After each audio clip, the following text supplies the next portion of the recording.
What's up, Kaizenovators? Happy Tuesday, 2-minute drill, and today's topic of conversation is kind persistence. So I am in Valencia, Spain right now, and fun fact about Valencia, Spain is that it's actually the birthplace of paella. Now, I don't remember ever having paella before because I'm not really like a fan of like a bunch of stuff on a plate together. I'm a food separator, but I was told by my hotel that I need to go to this place called Casa Carmela, which is down by the beach. So I went there yesterday at 1 o'clock, showed up, you know, just whatever, like, hey, I wanna have some paella.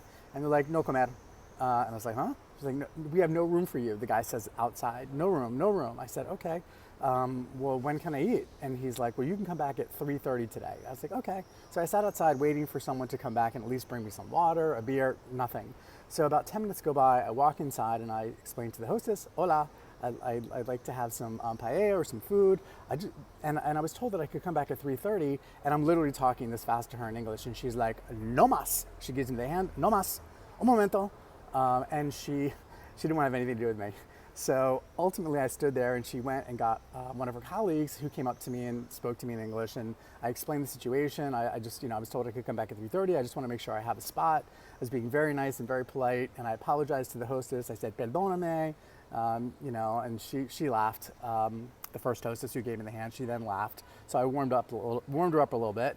And the second hostess told me that I could sit at the bar, but no paella at the bar. They don't allow paella at the bar.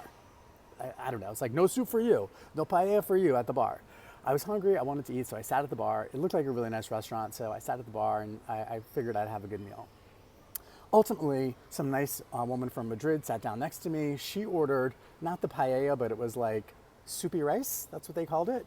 But it was like paella. It was rice and yummy seafood and all this other stuff, all mixed together. And she was very nice, and I looked at her food and she looked at me. She was like, you want some?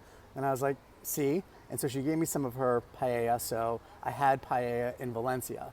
And the moral of the story is I was just being as nice as I could to these women, these hostesses who were really the gatekeepers about whether or not I could eat anything. They let me sit at the bar, and I was able to eat some paella in Valencia. So when you're running into some challenges with people, just, be nice, put a smile on your face, be persistent when you really want something, and hopefully you'll get your paella. Anyway, I went a little long today, but that's my fun story from Valencia. You guys have a great week, and I'll talk to y'all next week.